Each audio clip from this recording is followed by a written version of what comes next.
मुंबई की रातों में एक अजीब सी नमी होती है। हवा में नमक घुला रहता है और समुद्र की लहरें जैसे किसी पुराने राज को बार बार किनारे पर फेंकती रहती हैं। दिसंबर की एक ठंडी हल्की धुंध वाली रात थी जब मैं पहली बार द ताज महल पैलेस मुंबई के सामने खड़ा था। गेटवे ऑफ इंडिया की तरफ से आती पीली रोशनी होटल की लाल गुंबदों पर पड़ रही थी और पूरा भवन किसी पुराने साम्राज्य की तरह खामोश खड़ा था, भव्य, शांत, लेकिन अजीब तरह से जागता हुआ। मैं वहां छुट्टी मनाने नहीं आया था। मैं वहां एक काम के सिलसिले में ठहरा था, एक डॉक्यूमेंट्री की रिसर्च के लिए। विषय था भारत के ऐतिहासिक होटलों की अनकही कहानियां। पहली नज़र में सब कुछ सामान्य लगा। सुरक्षा कड़ी थी, रिसेप्शन पर मुस्कुराते चेहरे, संगमरमर की फर्श पर पड़ रही झूमरों की रोशनी और लॉबी में बजता धीमा पियानो।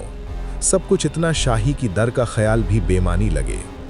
लेकिन कुछ इमारतें सिर्फ ईंट पत्थर की नहीं होती। कुछ इमारतें यादों से बनती हैं और यादें कभी कभी शांत नहीं रहती। चेक इन करते समय रिसेप्शनिस्ट ने मेरी तरफ देखते हुए 1 सेकंड ज़्यादा ठहर कर मुस्कुराया। सर, आपका कमरा ओल्ड विंग में है, सी फेसिंग। मैंने सिर हिलाया।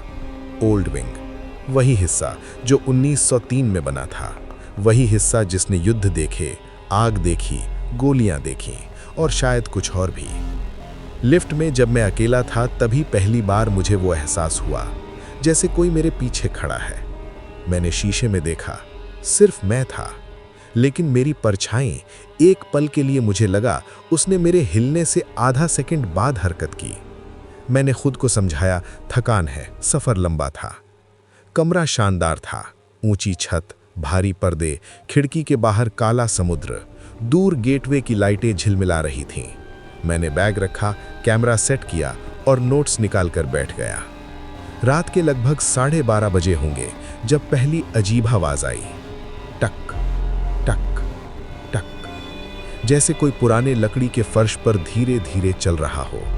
मैंने सोचा शायद ऊपर का कमरा होगा, लेकिन रिसेप्शन पर बताया गया था कि मेरे ऊपर का हिस्सा फिलहाल रेनोवेशन में है और बंद है।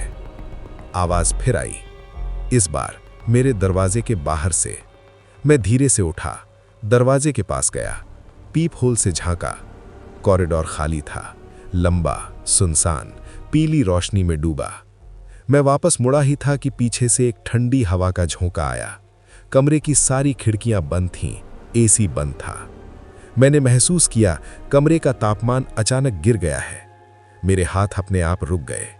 कमरे के कोने में रखी पुरानी लकड़ी की अलमारी, उसका एक दरवाजा हल्का सा खुला था। मैंने याद किया मैंने उसे छुआ भी नहीं था। धीरे धीरे कदम बढ़ाते हुए मैं अलमारी के पास गया। दिल की धड़कनें कानों में सुनाई दे रही थीं। मैंने दरवाजा पूरा खोला। अंदर कुछ नहीं था, सिर्फ खाली हैंगर। लेकिन अंदर से हल्की सी खुशबू आ रही थी, जैसे किसी पुराने इत्र की। उसी पल मेरे फोन पर नोटिफिकेशन आया, एक अनजान नंबर से मैसेज, ओल्ड विंग में इतिहास सोता नहीं। मेरे हाथ कांप गए। मैंने तुरंत नंबर कॉल किया। The number you have dialled is not in service.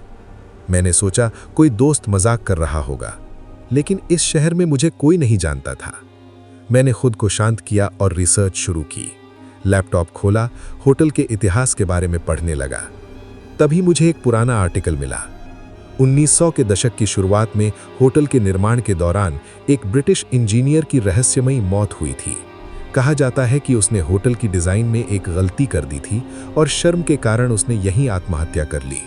कुछ लोक कथाएं कहती हैं कि वो आज भी ओल्ड विंग में घूमता है, गलतियों को सुधारने के लिए या उन्हें दोहराने के लिए। मैं इन बातों पर यकीन नहीं करता था, लेकिन उसी समय कमरे की लाइट हल्की सी टिमटिमाई। 1 सेकंड के लिए सब अंधेरा हो गया और उस अंधेरे में मुझे साफ महसूस हुआ कोई मेरे बिल्कुल पीछे खड़ा है। मेरी सांस रुक गई। मैंने हिम्मत करके मुड़कर देखा, कोई नहीं। मेरे पीछे खिड़की के पास एक धुंधली सी आकृति खड़ी थी। लंबा कोट, झुका हुआ सिर, चेहरा साफ नहीं दिख रहा था। मैंने पलटकर खिड़की की तरफ देखा, वहां कुछ नहीं था। फिर शीशे की तरफ देखा, आकृति गायब। अब डर सच में अंदर उतर चुका था। मैंने तय किया कि नीचे लॉबी में जाकर थोड़ी देर बैठता हूं, शायद लोगों के बीच रहकर दिमाग शांत हो जाए। दरवाजा खोलते ही कॉरिडोर असामान्य रूप से लंबा लगा, जैसे पहले से ज्यादा खिंच गया हो। मैं लिफ्ट की तरफ बढ़ा, लिफ्ट के बटन पर उंगली रखी, तभी पीछे से किसी ने बहुत धीमी आवाज में कहा, "You made a mistake." मैंने झटके से पीछे देखा, कोई नहीं, लेकिन इस बार आवाज साफ थी, बिल्कुल मेरे कान के पास। लिफ्ट आ गई, दरवाजा खुला, अंदर खाली। मैं जल्दी से अंदर घुसा और ग्राउंड फ्लोर दबाया। दरवाजा बंद होने ही वाला था कि किसी ने बाहर से उसे रोक लिया। एक हाथ, पीला, पतला, हड्डियों जैसा। मैं चीख पड़ा और पीछे हट गया। दरवाजा फिर खुला, बाहर कोई नहीं था। लिफ्ट अपने आप चल पड़ी। नीचे पहुंचकर मैंने रिसेप्शन पर जाकर सब बताया। उन्होंने शांत स्वर में कहा, "सर, शायद आप थक गए हैं। ओल्ड विंग में ऐसी कोई रिपोर्ट नहीं है।" उनकी आंखों में एक अजीब सी झिझक थी। मैंने पूछा, "क्या इस फ्लोर पर और कोई भी ठहरा है?" वो 1 सेकंड रुकी, फिर बोली, "नहीं सर, आज उस विंग में सिर्फ आप हैं।" मेरे पैरों तले जमीन खिसक गई। मैंने वापस कमरे में जाने का फैसला किया, क्योंकि भागने से बेहतर था सच का सामना करना। कॉरिडोर में लौटते ही माहौल और भारी लगने लगा, जैसे दीवारें सांस ले रही हों। कमरे के पास पहुंचा तो दरवाजा आधा खुला था। मैंने तो बंद किया था। धीरे से अंदर गया। कमरे की सारी लाइटें बंद थीं, सिर्फ खिड़की से आती चांदनी। और फर्श पर मेरे लैपटॉप के पास एक पुराना जंग लगा कंपास पड़ा था। मैंने उसे हाथ में उठाया। उसके पीछे खुदा हुआ था EH 1802। उसी पल मेरे दिमाग में बिजली सी कौंधी। आर्टिकल में इंजीनियर का नाम था एडवर्ड हॉपकिंस, EH। कमरे का दरवाजा अपने आप बंद हो गया। लॉक की आवाज आई और पीछे से वही ठंडी फुसफुसाहट, "तुम्हें मेरी गलती सुधारनी होगी।" मैं जड़ हो गया। कंपास की सुई तेजी से घूमने लगी। उत्तर की तरफ नहीं, सीधे मेरी ओर इशारा करते हुए रुक गई। और तभी दीवार पर लगा बड़ा सा शीशा धीरे धीरे अंदर की तरफ दरकने लगा, जैसे कोई दूसरी तरफ से उसे धक्का दे रहा हो। कांच में दरारें फैलती जा रही थीं और उन दरारों के बीच मुझे साफ दिखाई दे रहा था वही लंबा कोट पहने आदमी। इस बार उसका चेहरा साफ था, आंखें खाली और होठों पर एक विकृत मुस्कान। उसने शीशे के अंदर से हाथ बढ़ाया और कांच टूटने ही वाला था कि कांच टूटने से पहले ही मैं जोर से पीछे हट गया। कमरे की हवा अचानक ठंडी और भारी हो गई, जैसे पूरे ओल्ड विंग की आत्माएं एक साथ सांस ले रही हों। कंपास की सुई अब पूरी तरह हिल रही थी। मैंने उसे फर्श पर फेंक दिया, लेकिन सुई अब भी उत्तर की ओर नहीं, बल्कि कमरे के एक कोने की तरफ इशारा कर रही थी। वही कोना जहां अलमारी खड़ी थी। अलमारी धीरे धीरे हिलने लगी, पहले हल्की हल्की, फिर तेज झटकों के साथ। फर्श पर धूल उड़ने लगी और मुझे महसूस हुआ अलमारी में कुछ है, कुछ जो मेरी तरफ देख रहा है। मैंने दिल जमाकर अलमारी खोली।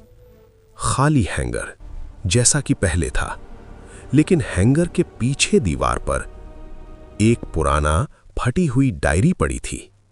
उस पर लिखा था EH। मेरे हाथ कांपने लगे। मैंने डायरी खोली।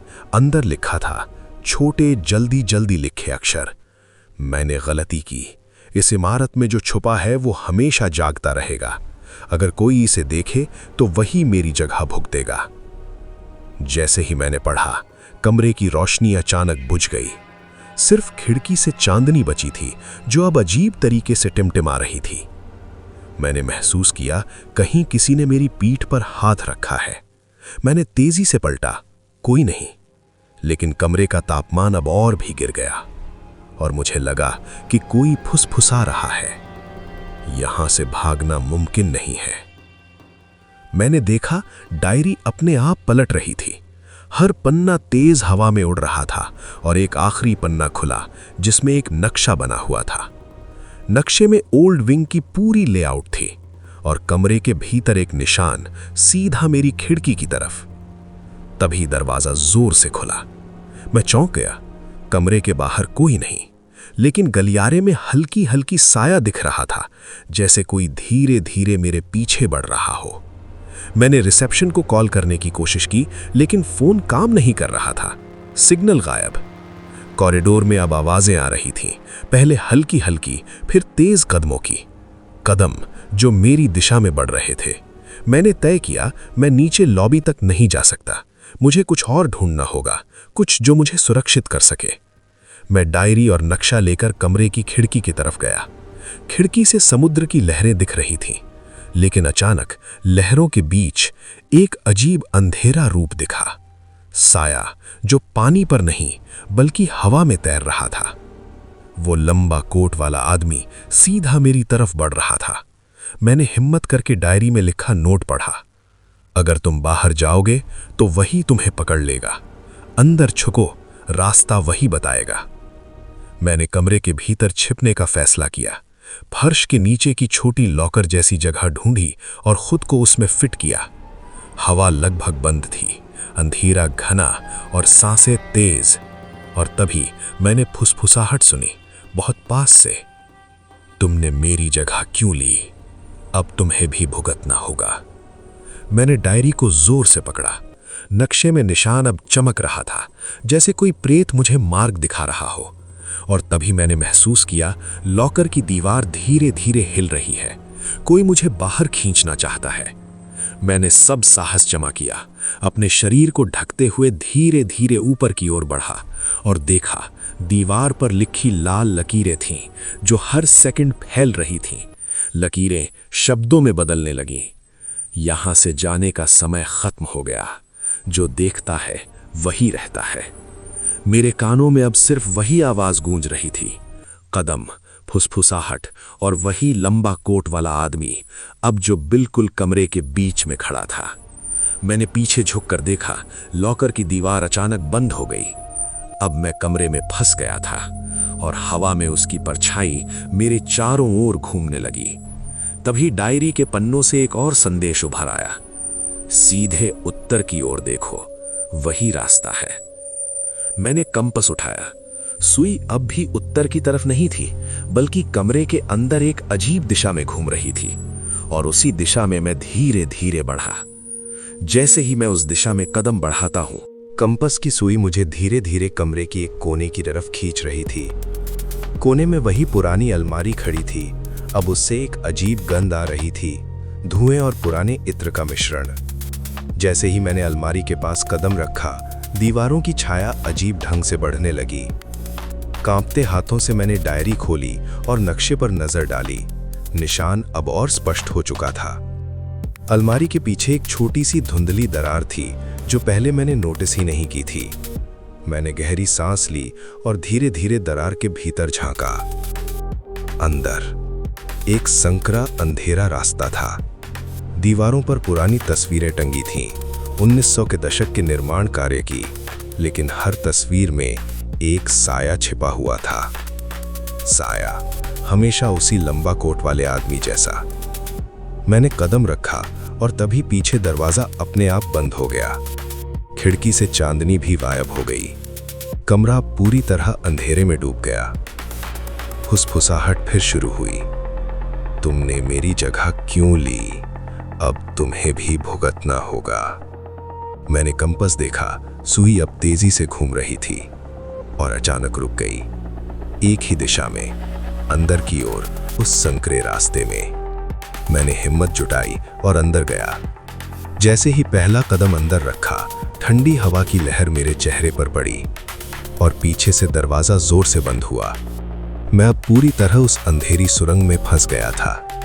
रास्ता लंबा और संकरा था, दीवारों से धुंध निकल रही थी। हर कदम के साथ फुसफुसाहट तेज होती जा रही थी। मैंने महसूस किया किसी की निगाहें मेरे पीछे हैं। अचानक दीवार पर एक बड़ा दर्पण सामने आया। मैं उसके सामने आया और खुद को देखा, लेकिन मेरा चेहरा नहीं, बल्कि वही लंबा कोट वाला आदमी। सिर झुका हुआ, आंखें खाली, होठों पर विकृत मुस्कान। मैं पीछे हटना चाहता था, लेकिन पैरों में जैसे जकड़न सी हो गई। और तभी दर्पण के अंदर से एक हाथ बाहर निकला।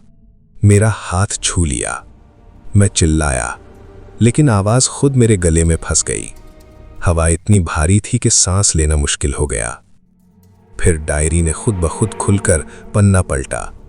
लिखा था, सीधे उत्तर की ओर देखो, डर से मत हटो, वही रास्ता बाहर ले जाएगा।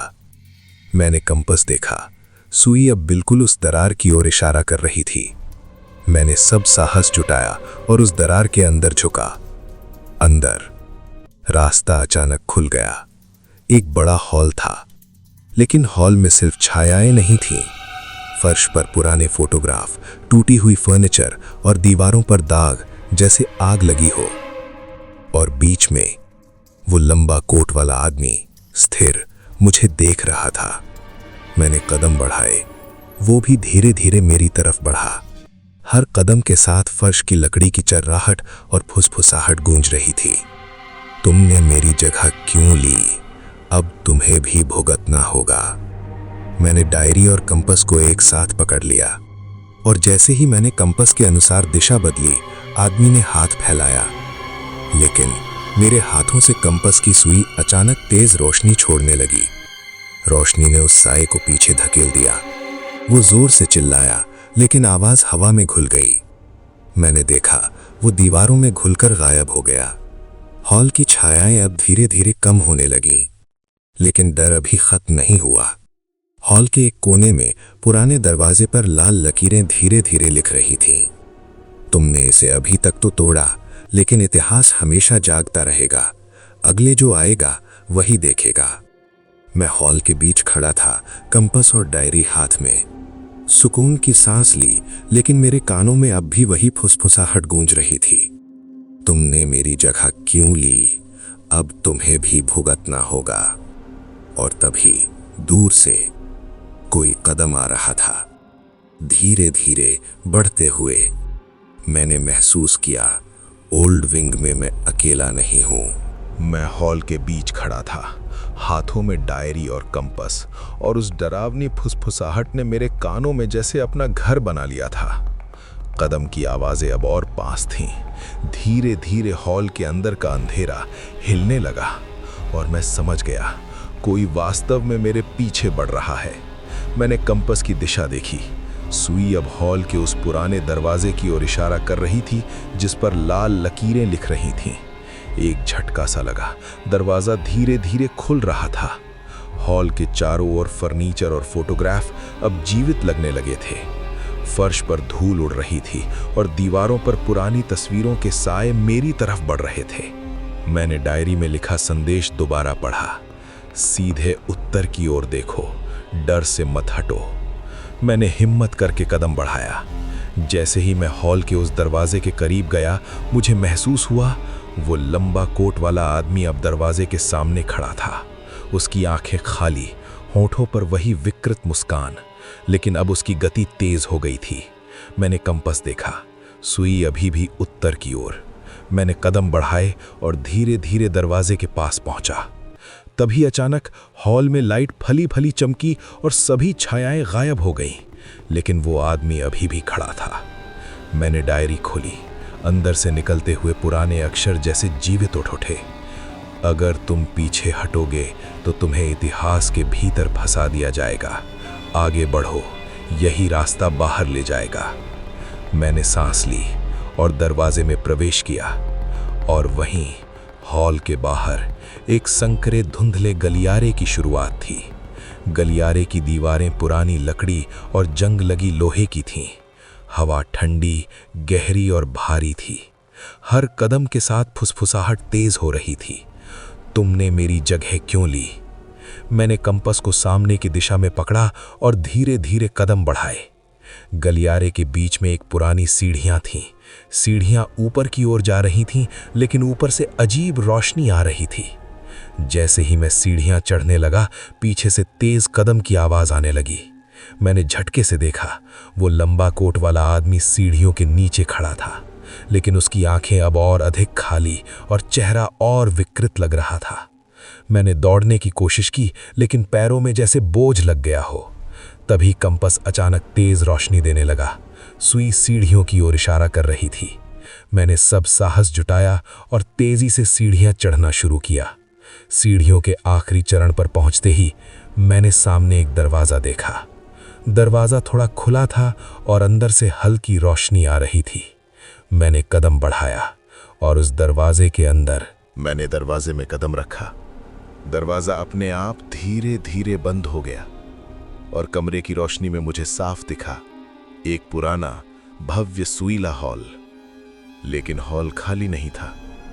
बीच में खड़ा था वही लंबा कोट वाला आदमी, लेकिन अब उसकी उपस्थिति बदल चुकी थी। चेहरे पर विकृत मुस्कान नहीं बल्कि एक पीड़ा भरी आंखें, और उसके हाथ में वही पुराना कंपास था जो अब मेरे हाथ में था। तभी मुझे एहसास हुआ यह आदमी कोई सामान्य भूत नहीं था।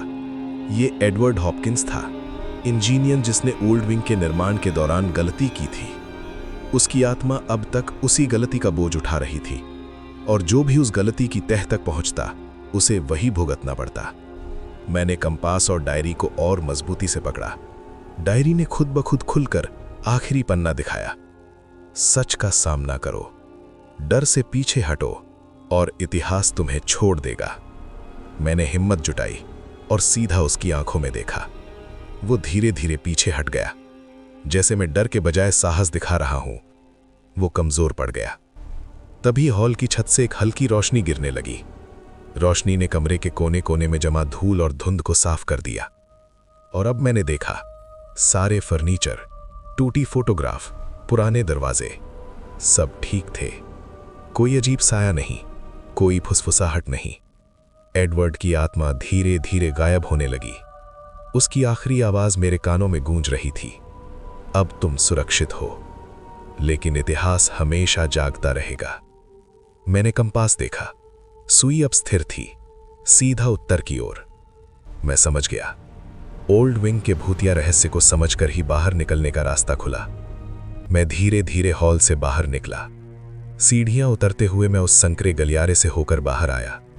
हवा सामान्य, ठंडी और ताजगी से भरी थी। फर्श पर अब कोई धूल नहीं और दीवारें सामान्य थीं। जब मैं होटल की लॉबी में पहुंचा तो रिसेप्शनिस्ट ने मुस्कुराते हुए देखा। सर, आप ठीक हैं? मैंने सिर हिलाया और पहली बार यह महसूस किया, ओल्ड विंग का डर केवल इतिहास और यादों में छुपा था। जो गलती हुई वो अब मेरे साहस और समझदारी से शांत हो गई थी। लेकिन मेरे दिमाग में एक सवाल हमेशा रहेगा, क्या वो लंबा कोट वाला आदमी सच में मर चुका था, या अभी भी कहीं किसी अंधेरी कॉरिडोर में इतिहास के पन्नों के बीच जाग रहा है? मैंने अपने कमरे में जाकर डायरी और कंपास रखे, और अब भी रात के समय जब हवा हल्की सी ठंडी होती है, मुझे लगता है कोई मेरी तरफ देख रहा है, फुसफुसा रहा है, तुमने मेरी जगह क्यों ली? लेकिन अब मुझे डर नहीं लगता, क्योंकि मैंने देखा हिम्मत और समझदारी से भूतिया इतिहास भी मात खा सकता है।